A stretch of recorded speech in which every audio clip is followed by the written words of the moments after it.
जय हिंद बच्चों, मैं ऋषभ सर स्वागत करता हूं आप सभी का यूट्यूब चैनल पे। तो चलिए स्टार्ट करते हैं। French Revolution today is our topic. It's a topic of class 9 chapter number 1। बहुत मस्ती से पढ़ते हैं और it's your book the French Revolution. इसी से पढ़ते हैं, बुक से ही पढ़ते हैं। And what is the things it is important for your exam point of views, उसी को ज़्यादा फोकस करेंगे। अब देखेंगे कि यूरोप का मैंने थोड़ा सा मैप बनाया हुआ है, तो यहाँ पर फ्रांस आप अपने यूरोपियन मैप में देख लीजिएगा। और फ्रांस में एक जो उसका कैपिटल स्टेट है, कैपिटल है पेरिस। ये जानना जरूरी है, पेरिस कहाँ पे है? नॉर्थ में फ्रांस के है। तो मार्क करना सीखिए, ड्रॉ करना सीखिए, just because what ever the country name, state name, it will become in your topic. It's a important one because it will be asked in the examination. आगे चलते हैं about the French Revolution अपने topic पे। Story की शुरुआत आप देखेंगे कि 14 जुलाई 1789 इस टाइम पीरियड में हो रही है। एक रूमर स्प्रेड हो रहा है फ्रांस के पेरिस शहर में कि राजा ने ट्रूप्स को आदेश दिया है कि जो उसके खिलाफ है उस सबको मार दो। ये रूमर फैलते फैलते पेरिस शहर में इतना फैल जाएगा कि लगभग 7,000 लोग एक जगह जाकर इकट्ठा हो जाएंगे। इवन वो गवर्नमेंट जो इंस्टीट्यूशन है उसको गिरा देंगे, तोड़ने की कोशिश करेंगे, क्योंकि उनको जहाँ भी लगता होगा कि यहाँ आर्म्स एंड एम्यूनिशन उन्हें मिल सकता है, वो वहाँ अटैक करने की कोशिश करेंगे। कुछ 700 लोग क्या करेंगे, वो लोग ईस्टर्न फोर्ट के पास जाएंगे। ईस्टर्न फोर्ट जो बास्टिल का किला है, बास्टिल के किले के पास जाएंगे, वहाँ भी वो अटैक करने की कोशिश करेंगे और अटैक करेंगे आर्म्स एंड एम्यूनिशन के लिए। किले को ढहा देंगे, 7 कैदियों को छुड़ा लेंगे, कैदी 7 ही हैं, छुड़ा लेंगे। और वहाँ पे क्या कहते हैं, जितने भी आर्म्स एम्यूनिशन उनको मिले होंगे वो सब ले लिए, मतलब ये। और फिर वो जो किला है वो सिंबल ऑफ डिस्पोटिक पावर है, इसलिए उसको यादगार बनाने के लिए वो उससे जो पाए हुए आइटम है उसको दुकान में ले जाकर, मार्केट में ले जाकर बेच देंगे। यहाँ तक आप अपने 2 पैराग्राफ में पढ़ लेंगे। थर्ड पैराग्राफ में आप पढ़ेंगे कि आप गांव में, कंट्री साइड में, पेरिस के कंट्री साइड में भी लोग द्रोह विद्रोह कर रहे हैं। रीजन वही है, the high price of bread. ठीक, तो you have to write somewhere कि इट, या either you have to underline कि क्या रीजन है, हाई प्राइस ऑफ ब्रेड। आगे क्या होगा, इतिहासकार इस घटना को किस तरह से देखते हैं, जो फ्रेंच रिवॉल्यूशन की इतनी बड़ी चेन है उसकी बिगनिंग के रूप में से देखते हैं। इवन जो लोग इस राइट में हिस्सेदार भी हैं, वो उनको भी नहीं पता है कि इसका आउटकम क्या है। अंत में देखेंगे कि राजा को भी फांसी दे दी जाएगी। ये सारी चीज़ें घटना फ्रांस में घटित होगी। चलिए अपने पहले टॉपिक पे चलते हैं। लेट 18वीं सेंचुरी में French society during the late 18वीं सेंचुरी। तो फ्रांस की सोसाइटी में लेट 18वीं सेंचुरी में हो क्या रहा है, समझते हैं। राजा लुइस को 16th राजा घोषित किया गया है, मतलब 16th राजा हैं लुइस फ्रांस के। वो बर्बन डायनेस्टी से बिलोंग कर रहे हैं। ठीक, और वो 20 साल की एज में उनकी शादी होती है ऑस्ट्रियन प्रिंसेस मैरी एंटोनियो से। जब वो राजा बनते हैं तो सबसे बड़ी दिक्कत क्या है, उनके पास पैसे नहीं है, ट्रेजरी उनकी खाली है। ट्रेजरी खाली है, इवन खाली तो है, कर्जा अलग से है, मतलब कर्जा भी देना है। तो विदाउट पैसे कोई राज तो कर ही नहीं सकता। इवन आप देखेंगे कि अमेरिका की कॉलोनी को इंडिपेंडेंस कराने के लिए फ्रांस ने जो आर्म्स एंड एम्यूनिशन और लोगों को भेजा है, इससे फ्रांस की सरकार पे 1 बिलियन लिबरों का और कर्जा हो जाएगा। इवन फ्रांस में 2 बिलियन लिबरों का तो कर्जा है।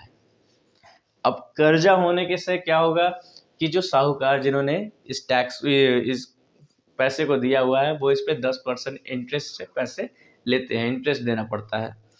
तो जो, और फ्रांस में क्या होता है, और राजा की जो लाइफ स्टाइल है वो पहले से बहुत एक्सपेंसिव है।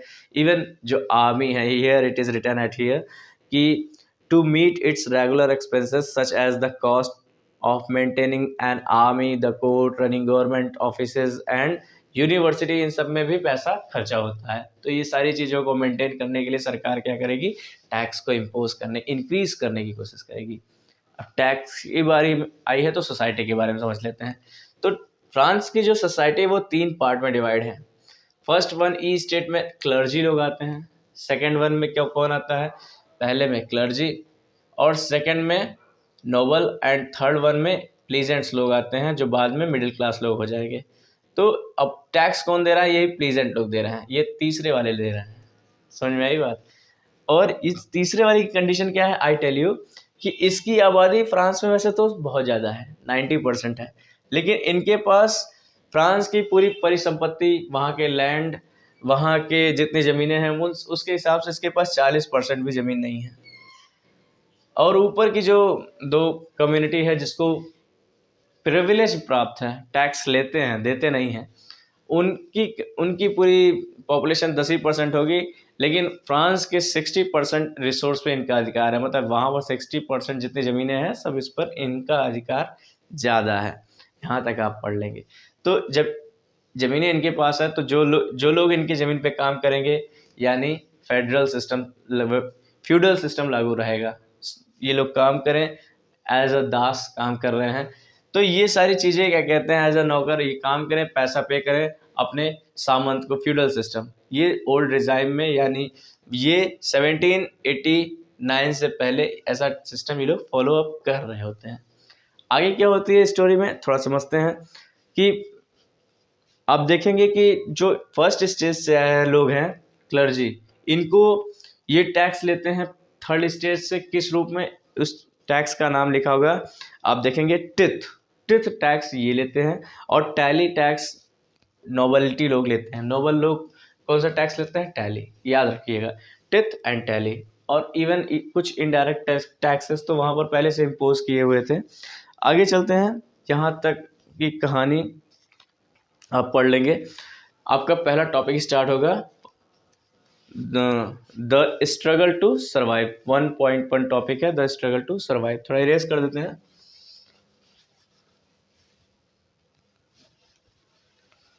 और वीडियो अच्छा लग रहा हो तो प्लीज़ लाइक, शेयर, सब्सक्राइब जरूर कीजिए। और even what ever the things is important, मैं स्क्रीनशॉट के रूप में आ जाएगा इसमें।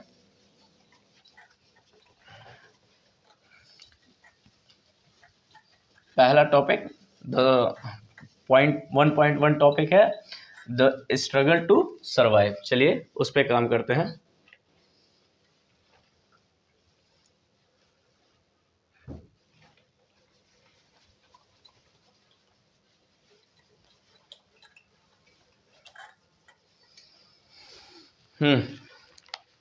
इवन 1715 में, पहले ही लाइन लिखा हुआ है, 1715 में फ्रांस की जो टोटल पॉपुलेशन थी 23 मिलियन की थी। 1789 तक आते आते फ्रांस की पॉपुलेशन बढ़कर 28 मिलियन हो गई। अब पॉपुलेशन ज़्यादा तो डिमांड ज़्यादा, अब डिमांड ज़्यादा, लेकिन प्रोडक्शन इनकी डिमांड्स को फुलफिल करने के लिए सफिशिएंट नहीं थे। तो ऐसे में क्या होगा, प्राइस अपने आप इंक्रीज हो जाएगी। प्राइस इंक्रीज जहाँ हुई तो सब्सटेंशियल क्राइसिस अपने आप आ जाएगी। सब्सटेंशियल क्राइसिस दैट मीन्स कि कॉमन लिवलीहुड की जो सामान, ज़रूरत की सामान है, वो सारी चीज़ें भी उपलब्ध नहीं हो पा रही हैं इन लोगों को, वही होती है सब्सटेंशियल क्राइसिस, यहाँ मेंशन है। ठीक। और इवन जो लोग काम कर रहे हैं, कामकाजी लोग हैं, उनके वेजेस, जैसे पहले से मालिक ने उनके वेजेस फिक्स किए हैं, वेजेस फिक्स हैं, लेकिन जो इन्फ्लेशन है वो बढ़ गए हैं। तो वेजेस फिक्स होने के कारण भी वो बेकार ही है। अब 10,000 कमा रहे हो, 12-15 हज़ार रुपये का महंगाई है कि इतनी कि 12-15 हज़ार रुपये का खर्चा हो जा रहा है, तो भी बेकार है। तो ये भी सब सिस्टम चल रहा होता है। ठीक। तो गरीब और अमीर के बीच की जो खाई है वो बढ़ती ही चली जाएगी। अब इससे और बड़ी प्रॉब्लम होगी। आगे चलते हैं, इसी में आप आगे पढ़ेंगे अपने नेक्स्ट टॉपिक में। 1.3 टॉपिक है, a growing middle class envisaging and end of privilege. तो कैसे मिडिल क्लास का उत्थान पढ़ेंगे, और ये जो कल्पना है एंड ऑफ प्रिविलेज, इसके बारे में जानेंगे। ठीक। यहाँ आप थोड़ी सी बात समझेंगे कि जैसे क्या होता है कि शुरुआत में क्या था, शुरुआती दिनों में भी ऐसे टैक्स हो जाते थे, या फूड स्कैर्सिटी हो जाती थी शुरुआती। दैट मीन्स जब मिडिल क्लास नहीं आया था, सामान्य प्लीजेंट लोग थे, तो उन लोग भी द्रोह विद्रोह कर रहे थे, लेकिन वो इतना हाईटेक नहीं था कि कोई चेंज ला सके। ठीक। अब यहाँ पर जब थोड़ा बहुत लोग पढ़ लिख लेंगे, मिडिल क्लास के लोग हो जाएंगे, जनरेट होने लगेंगे, इवन समुद्र पारी व्यापार करेंगे, पैसे कमा लेंगे। इवन यहाँ it is mention at here कि the 18th century witnessed the emergence of social group terms the middle class. अब मिडिल क्लास लोग कौन है? ये वो लोग हैं जो ओवरसीज ट्रेड करते हैं, इवन गुड्स को मैन्युफैक्चर करते हैं, वूलन, सिल्क, टेक्सटाइल, या तो ये एक्सपोर्ट करते हैं या तो अमीर लोग इससे खरीदते हैं। मतलब कुल मिलाकर इनको पैसा मिल रहा होता है। अमीर लोग मतलब थोड़ा अच्छे जगह पहुंच रहे हैं। इवन और कौन कौन लोग आ रहे हैं? जो मर्चेंट हैं, मैन्युफैक्चर हैं, प्रोफेशनलिस्ट हैं, लॉयर हैं, एडमिनिस्ट्रेटिव ऑफिसर हैं, ये लोग यहाँ पर आ रहे हैं। इसका मतलब मिडिल क्लास में एजुकेशन जनरेट हो रहा है। जब लोग पढ़ लिख लेंगे तो लोग धीरे धीरे अपने अधिकारों के बारे में जानना शुरू कर देंगे। अधिकार के बारे में जान जाएंगे तो सबसे पहला क्वेश्चन यही पुट अप करेंगे कि क्यों भाई आप लोगों को प्रिविलेज मिला हुआ है। तो जब नेचर के लॉ से सब लोग इक्वल हो तो प्रिविलेज की क्या आवश्यकता है। इवन बहुत सारे फिलोसफर भी आप इसी टॉपिक में पढ़ेंगे कि जो रूसो, लॉकी, जॉन लॉकी, जेन जैकोबिन रूसो, उनकी अपने अपने जो फिलॉसफी है उसके बारे में भी आप पढ़ेंगे। जैसे आप देखेंगे इसमें लिखा है कि किसी भी व्यक्ति को सोशल बेसिस पे फ्रीडम और इक्वालिटी होनी चाहिए, अपॉर्चुनिटी की इक्वालिटी होनी चाहिए। ऐसा philosopher John Locke and Jean Rousseau के फिलॉसफी में लिखा हुआ है। Even the two treatise of government, जो लॉकी की किताब है, उसमें डिवाइन की जो डॉक्ट्रिन है उसके बारे में या चर्चा की गई है। इवन आप और पढ़ोगे the spirit of law, Montesquieu की अपनी जो किताब है स्पिरिट ऑफ लॉ, उसमें डिवीजन ऑफ पावर के बारे में चर्चा है, सेपरेशन ऑफ पावर के बारे में चर्चा है, जैसे लेजिस्लेटिव, एग्जीक्यूटिव, जुडिशरी। तो जब यूएसए इंडिपेंडेंट होता है तो इस चीज़ को इम्पोज करता है, इस चीज़ को अपने देश पर लागू करता है। तो ये सारी चीज़ें। और इवन लास्ट टॉपिक में आप पढ़ोगे कि इतनी बड़े ये जो फिलोसफर अपनी बातें कह रहे हैं, बहुत लोग तो पढ़े लिखे लोग हैं, वो जल्दी वो तो पढ़ लेते हैं। जो नहीं भी पढ़े लिखे हैं लोग हैं, वो लोग सैलून वूलून में यहाँ जाकर जो लोग चर्चा वर्चा करते हैं, कॉफ़ी हाउस में, सैलून में, न्यूज़पेपर के माध्यम से, इससे क्या होता है लोग पढ़ते हैं, उससे सुन सुन के भी जानते हैं कि हमारे पास क्या राइट्स हैं, क्या और होने चाहिए, और मस्ती के साथ पढ़ते रहिए। और ये सारी चीज़ें वो मतलब हर व्यक्ति तक पहुँच रही रहती हैं। एकदम आगे बढ़ते हैं आपके नेक्स्ट टॉपिक। अब टॉपिक को अपने से ही आपको पढ़ना है, स्टोरी आपकी मैं थोड़ी बहुत उसको निकाल के रख दे रहा हूँ, समरी। ठीक, जो सेकंड टॉपिक आप पढ़ेंगे द आउटब्रेक ऑफ रिवॉल्यूशन। ठीक, इसमें क्या होता है आउटब्रेक ऑफ रिवॉल्यूशन में लिख देता हूँ द आउटब्रेक ऑफ रिवॉल्यूशन। इस टॉपिक में आप क्या जानेंगे? ठीक, इसको थोड़ा समझते हैं कि आप देख रहे होंगे कि जो लुइस 16 है, इनको टैक्स इम्पोज करना है, but he don't have a single autonomous power to impose the tax. तो उनको क्या कहते हैं, टैक्स इम्पोज करने के लिए क्या करना पड़ेगा? स्टेट जनरल की मीटिंग बुलानी पड़ेगी। अब स्टेट जनरल की जो मीटिंग है वो इससे पहले लास्ट बार जब बुलाई गई थी 1614 में, कब मिलाई गई थी? 1614, यानी 1614 में लास्ट बार बुलाई गई थी। स्टेट जनरल की मीटिंग बुलाने का जो राइट है वो राजा के पास ही है। राजा फिर से स्टेट जनरल की मीटिंग बुलाएंगे। अब स्टेट जनरल की मीटिंग में जो क्लर्जी हैं, यानी जो पहले स्टेट से आए हुए लोग हैं, उनके 300 मेंबर आएंगे, नोबेलिटी के भी 300 मेंबर आएंगे, लेकिन जो तीसरे पीजेंट वर्ग हैं उसके क्या कहते हैं 600 मेंबर आएंगे। अब 600 मेंबर जस्ट बिकॉज उसकी पॉपुलेशन थोड़ी ज़्यादा है ना, मेंबर तो बहुत सारे आएंगे, 600 लोग की एंट्री है। अब ये 600 लोग वो पुराने वाले किसान उसान नहीं हैं, ये 600 लोग मिडिल क्लास लोग हैं, एजुकेटेड हैं, इनको अपने राइट्स के बारे में चर्चा है, प्रिविलेज के बारे में चर्चा है, सारी चीज़ें इनके दिमाग में हैं। इवन ये 40,000 लोगों का पत्र लिखकर भी राजा के पास ले आएंगे कि राजा जी देखिए ये जो पत्र है, पब्लिक हमारी अपने दुख दर्द को आपको शेयर करना चाहती है। खैर ये सारी चीज़ें, ये घटनाक्रम वहाँ पर फ्रांस में हो रहा है। राजा जी, पहले क्या होता था कि हर मेंबर स्टेट से आए हुए लोगों में वोटिंग पड़ती थी, तो सबके स्टेट की वैल्यू वोट की, जैसे 300 लोगों ने वोट दिया तो एक ही वोट माना जाता था। इस बार भी वो ऐसा ही कुछ करना चाहते थे, लेकिन इस बार क्या है कि तीसरे स्टेट से आया हुआ जो लोग थे उन्होंने कहा कि नहीं, ऐसा कुछ भी नहीं होगा। द सोशल कॉन्ट्रैक्ट एक किताब के बारे में चर्चा है, उसमें रूसो ने उसमें चर्चा है। चर्चा क्या है उसमें, क्या बताया गया है कि सभी का मतलब वो बताना चाह रहे हैं कि एक वोट वैल्यू, एक व्यक्ति का एक ही वोट वैल्यू होगा। ऐसा नहीं है कि 300 लोग वोट दें तो एक ही माना जाए, ऐसा कुछ नहीं। हर व्यक्ति, each and every person having a single voting right, तो सबका एक एक वोट माना जाए। अब ये इसके खिलाफ ऊपर के 2 लोग हो गए, मतलब क्लर्जी और नोबेलिटी वाले एक्सेप्ट नहीं किए। तो ये थर्ड क्लास से आए हुए जो लोग थे, उन्होंने थर्ड स्टेट से आए हुए लोग थे, वो लोग वहाँ से बाहर निकल गए, क्या कि नहीं हम आपकी असेंबली को नहीं मानेंगे, ऐसे तो फिर आप हमारे पर टैक्स इम्पोज कर देंगे। तो वो लोग बाहर आ गए। जब वो बाहर आ जाते हैं तो ये डेट इसमें मेंशन है 20 जून का डेट, वो वर्साइल में ही मीटिंग हो रही थी, ये स्टेट की मीटिंग वर्साइल में इंडोर टेनिस ग्राउंड के पास जाएंगे, ग्राउंड में उस कोर्ट में शपथ लेंगे कि अब इस राजा की पावर को लिमिटेड किया जाएगा, कॉन्स्टिट्यूशन बनाया जाएगा, नेशनल असेंबली बनाई जाएगी, अपने आप को नेशनल असेंबली घोषित किया जाएगा। तो ये सारी चीज़ें वहाँ पर घटनाक्रम में हो रही हैं। इवन आप देखेंगे कि 2 लोग जो एक एबेसिए हैं, इनका नाम बहुत फेमस है, एबेसिए एंड मेराबियो। मेराबियो एक नोबल परिवार के व्यक्ति हैं और एबेसिए एक क्लर्जी परिवार के व्यक्ति हैं। ये लोग, फोटो बनी होगी, ये फोटो भी आ जाएगी स्क्रीन पे। तो ये लोग बेटे क्या करेंगे, पंपलेट छपाएंगे, एक मोटिवेशनल स्पीच देंगे कि नहीं हाँ, each and every people of the France is having a equal natural right. ये सारी चीज़ें, बहुत सारी चीज़ें वहाँ पर ये बताने की कोशिश करेंगे, लोगों को मोटिवेट करेंगे, नहीं आपके साथ गलत हो रहा है, ऐसा टाइप का। आगे फिर क्या होगा, कुछ लोग इस वर्सलीज की मीटिंग के बाद, नेशनल असेंबली बनने के बाद, कुछ लोग चले जाएंगे इस इस टाइम पीरियड में संविधान को ड्राफ्ट करने, कॉन्स्टिट्यूशन को ड्राफ्ट करने।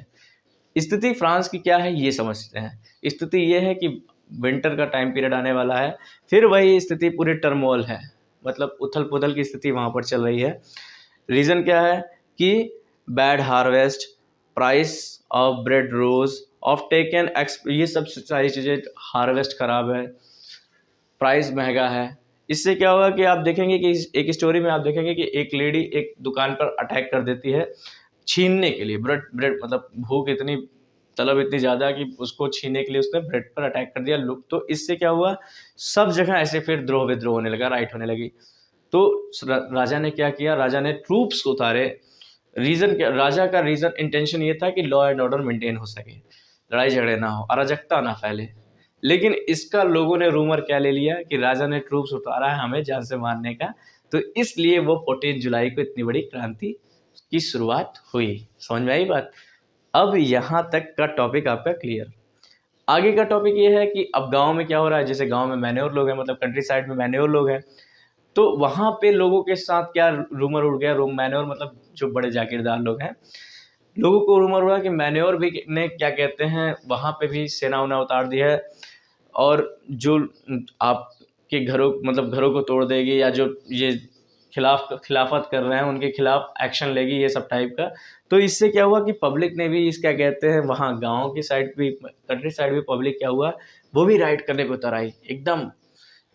अब वो क्या करेगी कि वो मैन्योर के घर वर जलाएगी, डॉक्यूमेंट जला देगी, जो डॉक्यूमेंटल जो भी ड्यूज़ है, ड्यूज़ के जो डॉक्यूमेंट बने हैं जिससे माध्यम से वो लोग वसूली किया करते थे, तो सब जला देगी। इवन कई सारे मैन्योर वहाँ से इस एरिया को, लोकेलिटी को छोड़ के किसी दूसरे नेबरिंग कंट्री में चले जाएंगे। It was happening at that place. आगे क्या होगा बेटे, चलते हैं यहाँ। अब जब एकदम लास्ट टॉपिक पे आओगे, France with the power of revolting subject Louis 16 finally, जब ये सारी सिचुएशन यहाँ हो रही है, मतलब एक माहौल एकदम ख़राब चल रहा है, तो अब फ्रांस के जो राजा हैं वो सोचते हैं, वो क्या कहते हैं, एक्सेप्ट कर लेते हैं नेशनल असेंबली को। चलो हाँ ठीक है, बनाओ संविधान और करो लिमिटेड पावर, एक्सेप्ट कर लेते हैं नेशनल असेंबली को। और इससे क्या होता था, इससे क्या हुआ कि पब्लिक ने चर्च पे भी डोमिनेट कर लिया। अब चर्च में जो पादरी वादरी थे या चर्च को डोमिनेट कर लिया, और चर्च की जो लैंड थी, जो चर्च ने लैंड की एक्वायर की थी, उसको लोगों में बांट दिया। और भी बहुत सारे संसाधन सरकारी ऑफिसर्स, मतलब चर्च को कन्वर्ट कर दिया था बैरक या सरकारी ऑफिसेज में। इससे क्या होता था, और लैंड को जो चर्च ने इतना एक्वायर किया था, ये सारी चीज़ों को जब उन्होंने छीन लिया, तो इससे लमसम जो फ्रांस का जो कर्जा था 2 बिलियन लीब्रो का, वो तुरंत उससे पट गया। इतना सारा पैसा इन लोगों के पास पहले से रखा था।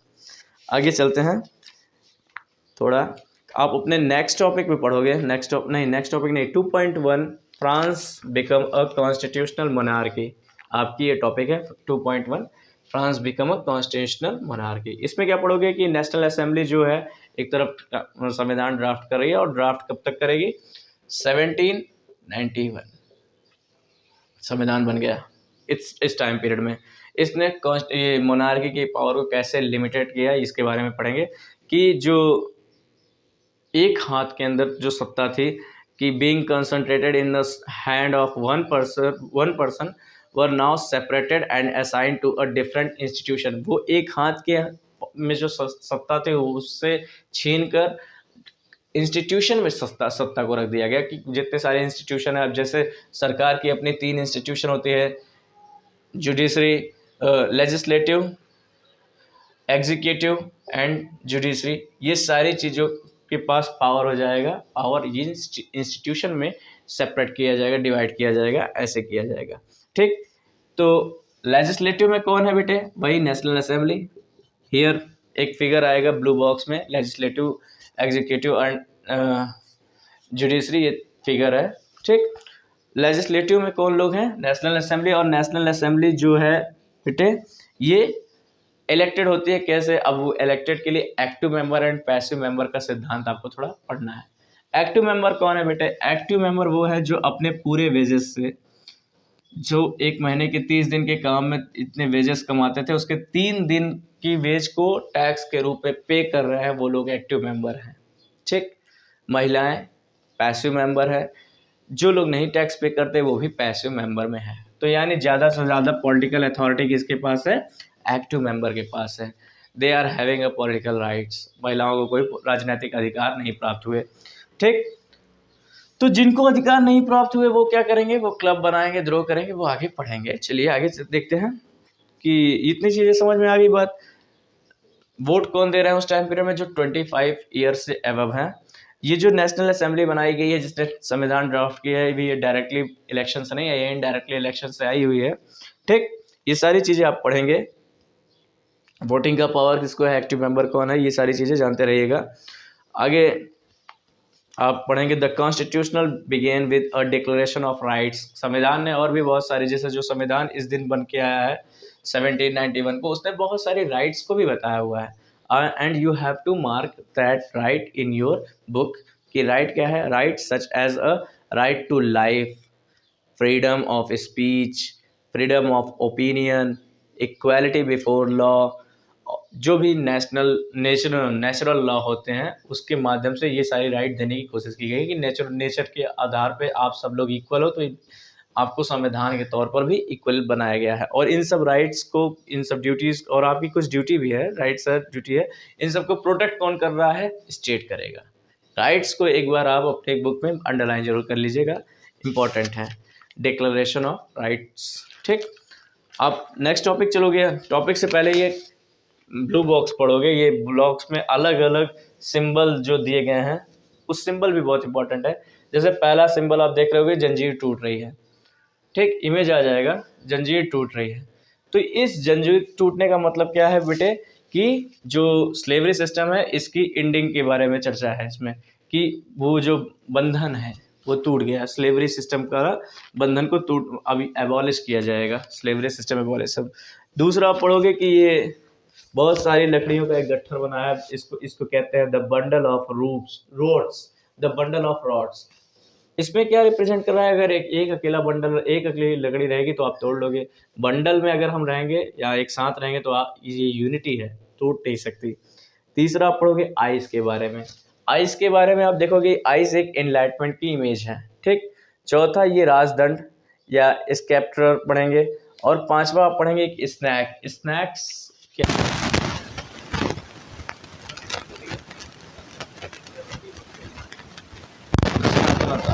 जो कभी न खत्म हो रही कंटिन्यूटी। अब रेड कैप के बारे में पढ़ोगे। रेड कैप का मतलब है कि जब स्लेवरी सिस्टम एबॉलिश हो गया तो जो लोग अब इससे आज़ाद हुए हैं वो लोग अब आज़ाद होने के बाद क्या पढ़े? रेड कैप पहनते हैं। वो सिंबल एक आज़ादी का सिंबल है। आप उसके बाद पढ़ोगे ब्लू वाइट रेड कलर के बारे में। ये फ्रांस का कलर है, झंडे में भी आप देखेंगे। विंग्ड वुमेन के बारे में आप पढ़ोगे। ये लॉ का पर्सोनिफिकेशन रूप है, कानून का एक मानवीकृत रूप है। और लास्ट में टैबलेट, विधि टैबलेट के बारे में आप पढ़ोगे। विधि टैबलेट जहाँ जिसमें कानून लिखे हुए हैं, मतलब डिक्लेरेशन ऑफ राइट्स के बारे में चर्चा आपने की। आगे आपका नेक्स्ट टॉपिक है तीसरा वाला। तीसरा है France abolish monarchy and become a republic. ये बहुत इंपॉर्टेंट है, थोड़ा इसको वैसे ही पढ़ते हैं, मस्ती के साथ पढ़िएगा। परों को खोल जमाना उड़ान देखता है, ज़मीन पर बैठकर क्या आसमान देखता है। चलिए आइए समझते हैं। The situation of France continue to be tense during the following year. अब इस टाइम पीरियड में जो, अब जैसे राजा जी से, इसमें पहली कहानी ऐसे है कि राजा जी से अभी अभी तो राज असाइन तो किया गया है, लेकिन जो एक बार राजा रह चुका है, मतलब जो राजा है वो चाहता तो नहीं कि उसका स्टेट खत्म हो, तो क्या करेगा, वो बगल में एक देश है जर्मनी, यानी पोर्शिया उस टाइम पीरियड में है, तो पोर्शिया से किंग के साथ एकदम सेक्रेट नेगोशिएशन करेगा, वहाँ जाकर बातचीत करेगा कि कैसे हम फिर से अपने सत्ता को हासिल करें, कैसे ट्रूप्स भेजा जाए। ठीक, इवन फ्रांस के, यूरोप के कई सारे कंट्री इस बात से परेशान है जो फ्रांस में हो रहा है, कहीं हमारे देश में भी ना होने लग जाए, तो वो लोग भी इस चीज़ को साथ देना चाहेंगे। लेकिन होता क्या है कि असेंबली ने, एक नेशनल असेंबली ने जो वोट कराकर, नेशनल असेंबली जो बनाई गई है उसने वोट कराकर 1792 में ऑस्ट्रिया और प्रूशिया के खिलाफ लड़ाई छेड़ दी। लड़ाई शुरू हो गई। अब लड़ाई शुरू हो गई तो फ्रांस के जितने वॉलंटियर थे, स्वयंसेवी लोग थे, वो सब लोग आर्मी में शामिल हुए और लड़ाई करना शुरू किए। लड़ाई का रीज़न क्या था, मतलब रीज़न नहीं, लड़ाई को किस प्रोस्पेक्टस में देखा जा रहा था, ये आपके लिए इम्पोर्टेंट है। तो हियर एक लाइन है, they saw this as a war of people against king and aristocracy all over Europe. तो लोगों का एरिस्टोक्रेसी एंड किंग्स के खिलाफ, पूरे यूरोप के खिलाफ, पूरे यूरोप में एक लड़ाई है, एरिस्टोक्रेसी को ख़त्म करना है, इस वे में लड़ाई को देखी जा रही है। तो आपको भी ऐसे लिखना है अपने आंसर में। इवन एक व्यक्ति हैं रॉजेट चर्चा करेंगे। रॉजेट ने क्या किया बेटे, मर्सलीज एक देशभक्ति की गाना है, इससे मोटिवेशन मिलती है वहाँ, तो ये लिखा है। इसको पहली बार पेरिस में गाया गया था मार्च करते वक्त, तो वहाँ से इसका नाम मर्सलीज यहाँ पर पड़ गया है। मर्सलीज इवन फ्रांस का नेशनल एंथम आज भी है। तो ये चीज़ किताब में लिखी हुई है, तो ये आपको नाम भी याद रखना है और ये मर्सलीज के बारे में भी याद रखना है। आगे चलेंगे कि अब जैसे जब कहीं लड़ाई झगड़े होते रहते हैं, बहुत साल तक अगर लड़ाई खींचती चली जाए तो एक्सपेंडिचर बहुत खर्चा होता है, पैसे बहुत खर्च हो जाते हैं, तो एक्सपेंडिचर हमारा बढ़ जाता है, इकोनॉमी हमारी ख़राब हो जाएगी। जब इकोनॉमी ख़राब हो जाएगी तो हमारी फूड स्कैर्सिटी, महंगाई, ये सब चीज़ बढ़ने लग जाएगी। इससे क्या होगा कि पब्लिक के बीच में प्रॉब्लम क्रिएट होने लगेगा, पब्लिक भी हौच-पौच हो जाएगा। यही चीज़ें फ्रांस में होने लग जाएंगी। आप नेक्स्ट टॉपिक में यही, मतलब नेक्स्ट अपने पैरा में यही पढ़ोगे कि जो रिवॉल्यूशनरीज है, इस वजह से इस वजह से इकोनॉमिकल डिफ़िकल्टीज़ वहाँ पर क्रिएट होने लग जाएगी। इससे क्या होगा कि लोग जो हैं इन सब चीज़, अब लोग तो सिर्फ सरकार को ही दोषी मानेंगे, तो सरकार को, क्योंकि उनको तो लड़ाई से पड़ी नहीं है, उनको तो सरकार ने की वजह से ऐसा हो रहा है, तो अब इस सारी चीज़ों की वो चर्चा करेंगे। वो अपने एक सेक्रेट क्लब बनाए रहेंगे, बहुत सारे क्लब बनाए रहेंगे, जिसमें से एक क्लब बहुत फेमस है, जैकोबिन क्लब। तो जैकोबिन क्लब में वो लोग, बहुत सारे मेंबर हैं, मेंबर जो है अभी चर्चा होगी, मेंबर कौन है, मेंबर भी नॉर्मल सेक्शन से हुए लोग हैं, मतलब अमीर लोग नहीं हैं। वो लोग चर्चा करेंगे कि जो 1791 का जो कॉन्स्टिट्यूशन बनाया गया है, इससे अमीरों को अधिकार मिला है, हम लोग को तो कुछ मिला ही नहीं, अमीरों को पॉलिटिकल राइट मिली, हमको तो कुछ मिली ही नहीं, ऐसे सब टाइप की चीज़ें। और गवर्नमेंट की issue, policies, each and everything they was thinking that it was exploitative.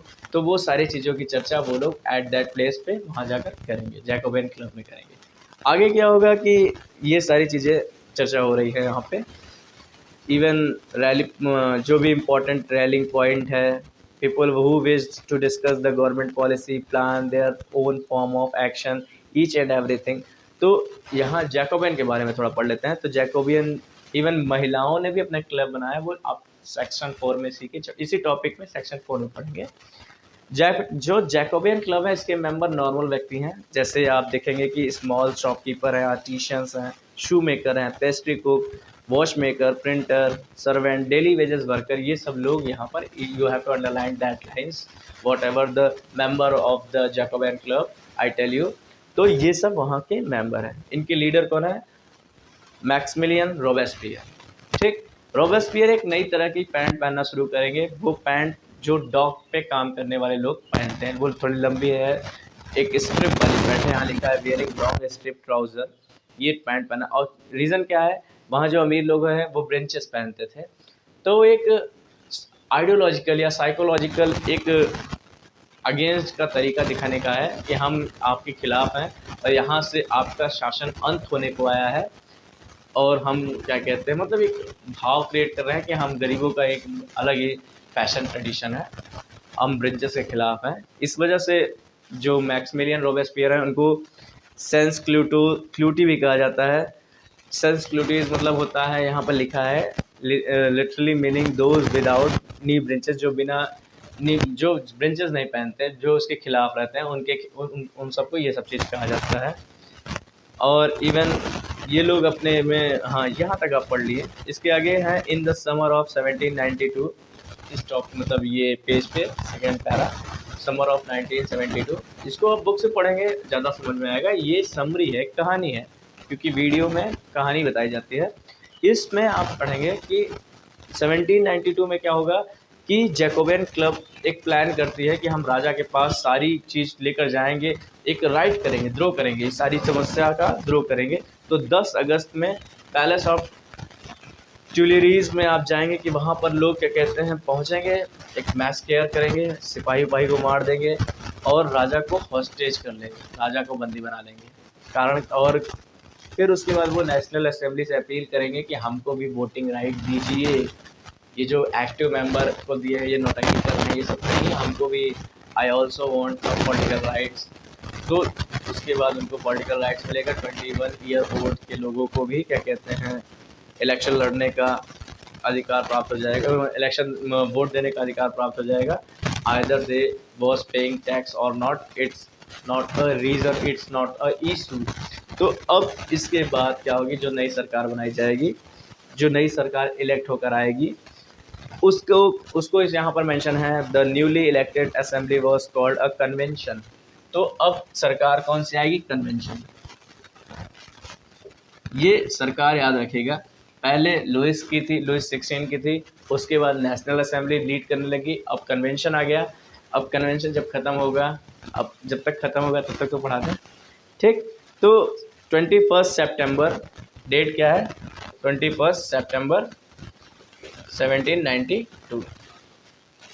Convention की सरकार आ गई, मोनार्की ख़त्म हो गई है, ठीक।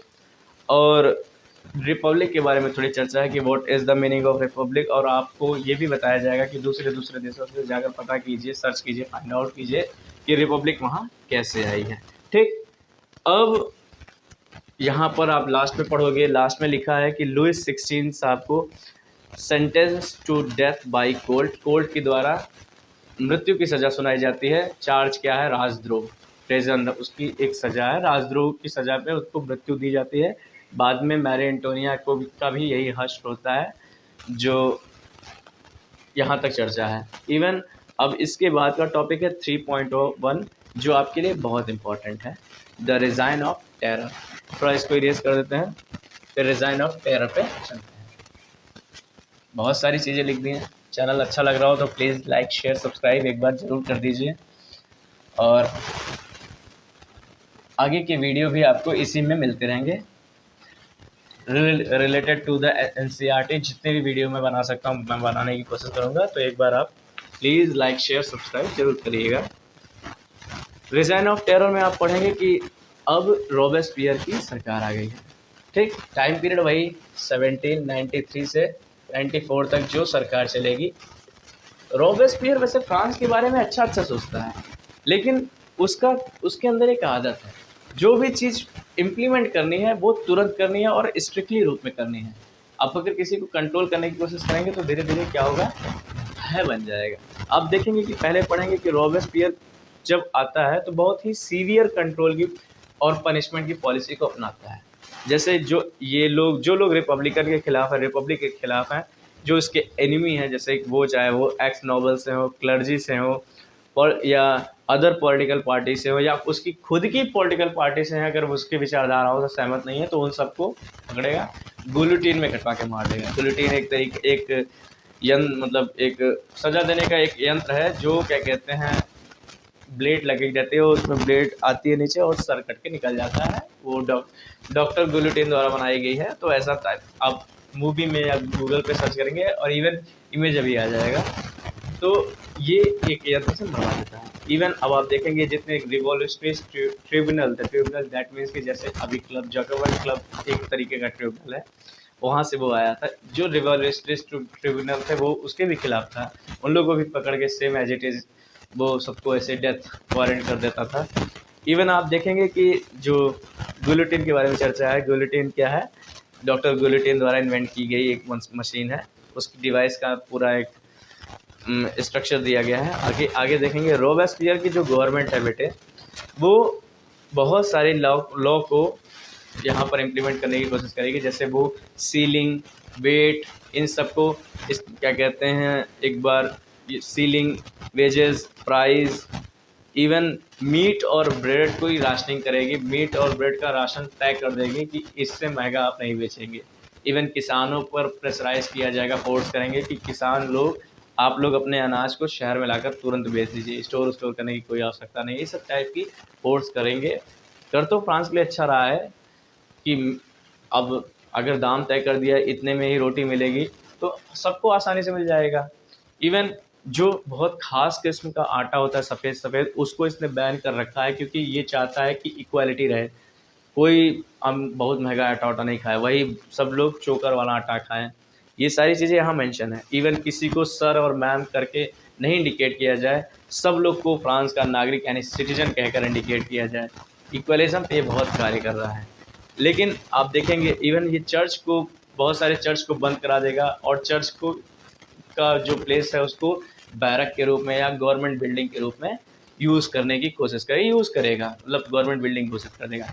बहुत ये अपने पॉलिसी को बहुत ही रिलेंटलेसली अप्लाई करने की कोशिश करेगा। इवन बहुत जगह बहुत चीज़ें, बहुत फिर लोग बाद में क्या होगा कि मॉडर्नाइजेशन की डिमांड करने लगेंगे और फिर फाइनली इसको एक कोर्ट कन्विक्टेड मान लेगी और जुलाई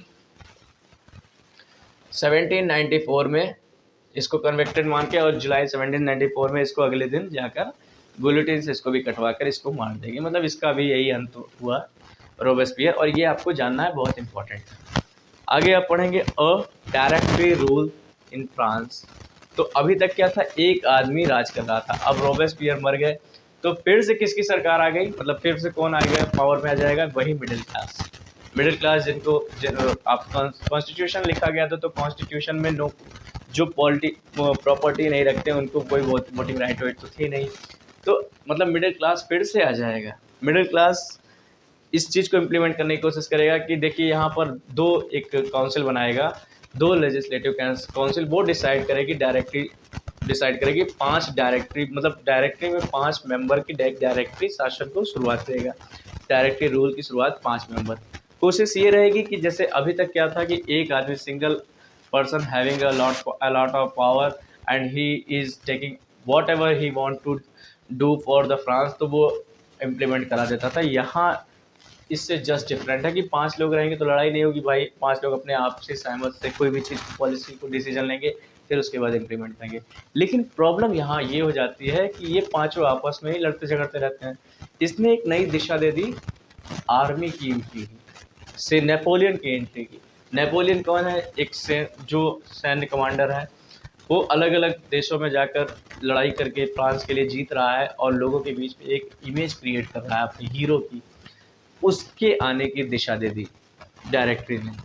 तो आगे आप इसी के बारे में पढ़ेंगे थोड़ा, और लास्ट में एकदम आप पढ़ेंगे कि जो फ्रांस की अपनी खुद की पॉलिटिकल जो आइडियोलॉजी है, जैसे idea of freedom, equality and paternity, स्वतंत्रता, समानता और बंधुत्व, ये जो आइडिया है, ये 3 आइडियोलॉजी आपको बहुत इंपॉर्टेंट है। ये दुनिया में बहुत जगह, ये यूरोप में और इवन दुनिया के कई देशों में इस आइडियोलॉजी को बहुत हद तक फैली हुई है। फ्रांस के इस आइडियोलॉजी से लोगों ने सीखा है, अपने यहाँ अप्लाई करने की कोशिश की है। टॉपिक 4 में आप चलेंगे, did women have a revolution. तो सेक्शन 4 जिसकी चर्चा हो रही थी अबाउट द वुमेन, इस पर चर्चा होगी। एक्चुअली होता क्या है कि वुमेन्स ने भी बहुत हद तक फ्रांस की रिवॉल्यूशन में अपना योगदान दिया था। उन्होंने सोचा कि जब संविधान बनाया जाएगा तो उनको भी बहुत सारी राइट्स दी जाएगी, वो उसकी भी ध्यान देगी। जैसे उन्होंने बहुत सारा अपना कार्य किया तो उनको लगा नहीं, लेकिन ऐसा होता नहीं। होता क्या है, वुमेन्स के बारे में थोड़ा जान लेते हैं। ज़्यादातर वुमेन्स लोग वर्किंग वुमेन हैं, जो छोटे मोटे कार्य करती हैं, जो थर्ड स्टेट से आए हुए लोग हैं। बहुत क्या कार्य करते हैं, जैसे कि हियर इट इज़ मेंशन, जैसे स्टीम स्ट्रेसेस, लॉन्ड्रीज, सोल्ड फूल बेचना, sold flower, fruit, vegetables, market, और एम्प्लॉयड अ डोमेस्टिक सर्वेंट है सब, house of for prosperous people. तो ये जो इस सोसाइटी से आई हुई लोग हैं, यही सब लोग वुमेन्स को अधिकार की आवश्यकता थी।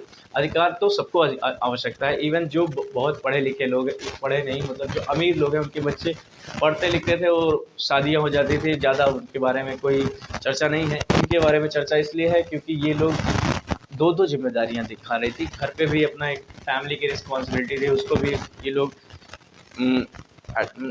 उस पर भी ये काम कर रही थी। जैसे आप देखेंगे women, working women had also to take care of their family. जैसे काम क्या थे, खाना बनाना, कुक, फेच वाटर, पानी भरना, रोटी के लिए लाइन लगाना, क्वेरन up for the bread and the look after the, और अपने बच्चों को देख रेख करना, ये सारी चीज़ें। और इसके साथ इसके बावजूद भी वुमेन्स की जो सैलरी थी वो मेन से कम थी, सेम काम के लिए भी।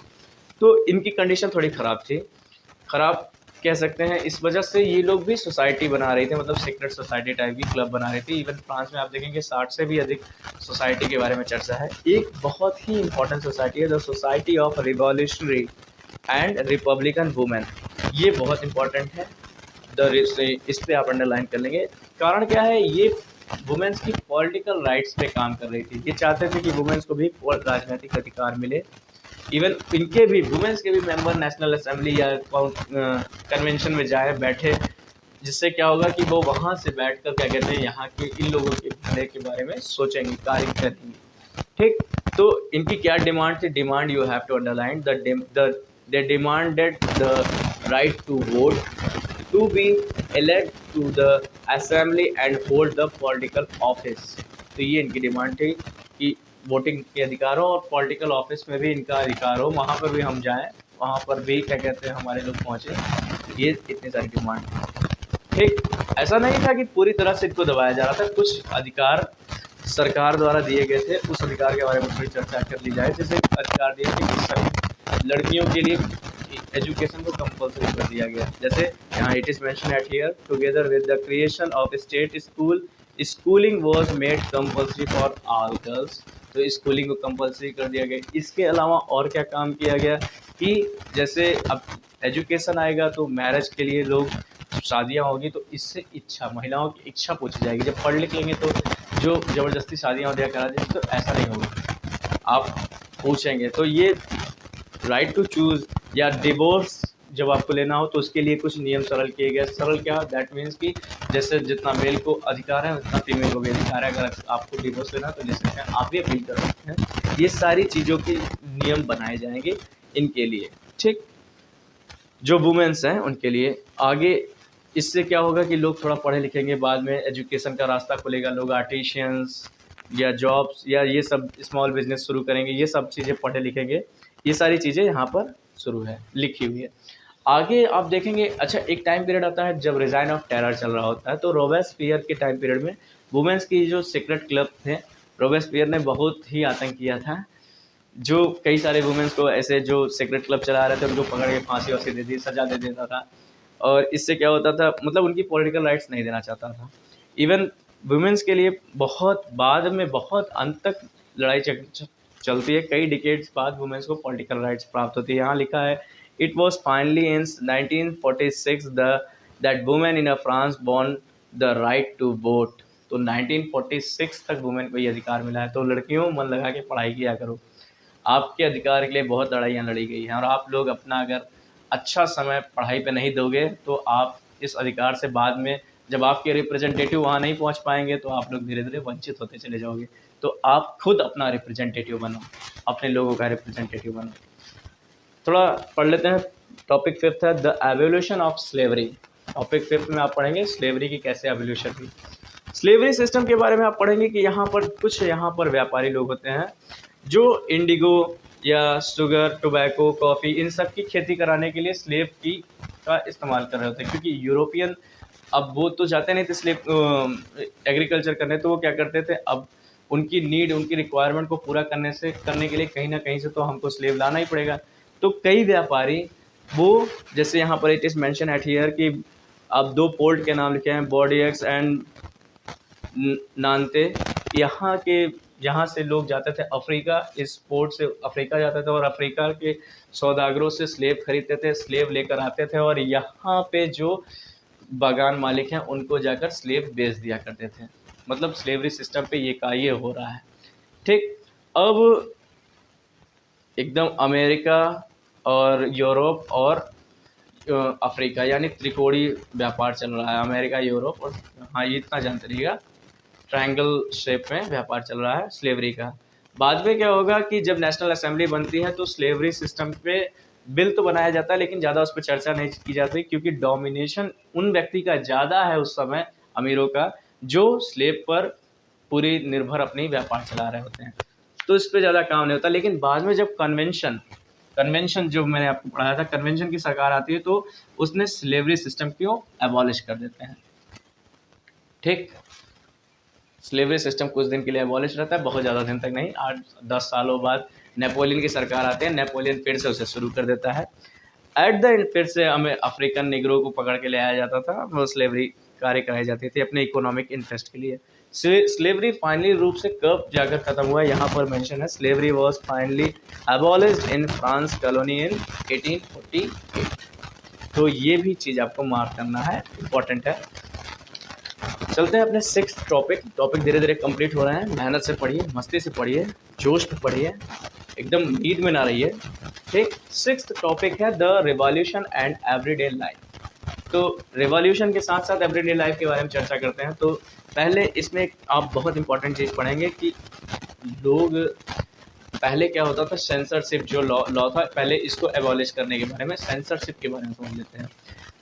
जब राजा का शासन था तो कोई भी चीज़ जब छपती थी, चाहे वो न्यूज़पेपर हो, चाहे किताबें हो, हर चीज़ पे राजा का अधिकार था, राजा जिस पे जो कहें वैसे ही माना जाता था, अदरवाइज सेंसरशिप कानून लगाया हुआ था। जब राजा का शासन खत्म हुआ, इन लोगों का शासन शुरू हुआ, तो सेंसरशिप के कानून को ख़त्म कर दिया गया। अब इससे लोगों को राइट्स मिल गया कि अब आप छापिए जो आपकी इच्छा हो, लिखिए जो आपका मन हो, स्पीच दीजिए, राइट टू स्पीच है। तो ये सारी मतलब ये declaration of human rights of man में ये भी चीज़ है, freedom of speech and expression of natural, ये सब नेचुरल राइट्स हैं। तो इससे क्या होगा, किताबें छपेंगी, विचार एक दूसरे के पास पहुंचेंगे, सब अपने जो नहीं भी पढ़े लिखे हैं वो फ़ोटो प्रिंटिंग, म्यूज़िक या पम्पलेट या स्पीच के माध्यम से पॉलिटिकल और हर सारे चीज़ों की इशू के बारे में चर्चा करेंगे। ये सारी चीज़ें सोसाइटी में आप पढ़ेंगे। यहाँ पर ये चीज़ अब धीरे धीरे लोग एजुकेट हो रहे होंगे, तो जो सबकी किताबों के माध्यम से सबके हाथ भरे हैं, सब एजुकेट हो रहे हैं। तो इस सब चीज़ों को इस एवरीडे लाइफ में आप इस टॉपिक को ऐसे पढ़ेंगे कि what the get a right and what is happening in the France. Last topic आपका है कंक्लूजन। कंक्लूजन में आपके लिए बहुत इंपॉर्टेंट है। कंक्लूजन में आपकी चर्चा होगी नेपोलियन बोनापार्ट जो कि अभी तक नेबरिंग कंट्री पे अटैक करके वहाँ पर अपने राज्य स्थापित, मतलब राज्य बना रहे हैं, साम्राज्य बनाने की कोशिश कर रहे हैं, विस्तार करने की कोशिश कर रहे हैं। बहुत अच्छी इसकी कहानी है। तो आप इसको पढ़ेंगे कि ये इनका रोल कैसे, अपने आप को ये नेपोलियन मॉडर्नाइजेशन का अग्रदूत मानते हैं, आधुनिकता का अग्रदूत। इसकी कहानी में आप पढ़ेंगे, इसने बहुत सारी लॉ को इंट्रोड्यूस किया है, जैसे the protection of private property, जैसे जिसको जब प्राइवेट प्रॉपर्टी का जो अधिकार, जैसे आपको कोई संपत्ति खरीदना है तो उसकी आपके पास प्रोटेक्शन है। काम इसके बहुत अच्छे हैं, मॉडर्नाइज्ड हैं, आप देखेंगे बहुत अच्छे काम इसने किए हैं। इवन आप देखेंगे a uniform system of weight and measure, एक यूनिफॉर्म सिस्टम होना चाहिए कि ऐसा नहीं है कि फ्रांस में कोई चीज़ 1 किलो है तो वो स्पेन जाते जाते 900 ग्राम हो जाए या 1100 ग्राम हो, ऐसा ना हो। स्टैंडर्डाइज्ड फॉलो किया जाए, जैसे यहाँ 1 किलो है तो वहाँ पे भी वो चीज़ 1 किलो का ही वेट माना जाए। ये सब करेंसी को स्टैंडर्डाइज करना, डेसिमल सिस्टम को के माध्यम से इम्प्लीमेंट करना। इवन आप देखेंगे कि नेपोलियन बहुत शुरुआत में तो लोगों को नेपोलियन एकदम मुक्तिदाता लगता था, यानी यहाँ इट इज़ मेंशन कि लिबरेटर, लेकिन बाद में उसके जो सिपाही थे वो हमलावर, मतलब शुरुआती टाइम पीरियड में जब नेपोलियन की एंट्री हुई थी, at that time he was look like अ मुक्तिदाता या लिबर्टेरियन। लेकिन उसके बाद में क्या होगा कि उसकी जो सेना है बेटे, लोगों को कैसे लगने लगेंगे जैसे हमलावर आ गए। ठीक, तो बताना चाह रहा है कि शुरुआत में ठीक था, बाद में गड़बड़ हो गया। एट द एंड में आप देखेंगे कि वाटरलू की लड़ाई जो 1815 में होती है, नेपोलियन उसमें हार जाता है, मारा जाता है। तो ये यहाँ तक नेपोलियन की स्टोरी आप पढ़ेंगे। लेकिन नेपोलियन के मरने के बाद उसके द्वारा जो चेंजेस किए गए थे वो कुछ सालों बाद लोगों को दिखने लग जाएंगे कि ये सच में मॉडर्नाइजेशन पे कार्य हो रहा था। इवन इंडिया के प्रोस्पेक्टस में भी आप पढ़ोगे कि इंडिया के जो दो फ्रीडम स्ट्रगलर हैं, या जो नहीं फ्रीडम स्ट्रगलर नहीं है, एक लोग तो राजा राम मोहन राय, इनके बारे में तो सब कुछ जानते हैं आप। एक टीपू सुल्तान है, मैसूर के राजा हैं, ये भी फ्रांस के बहुत सपोर्ट, मतलब फ्रांस के आइडियोलॉजी के बड़े सपोर्टर हैं।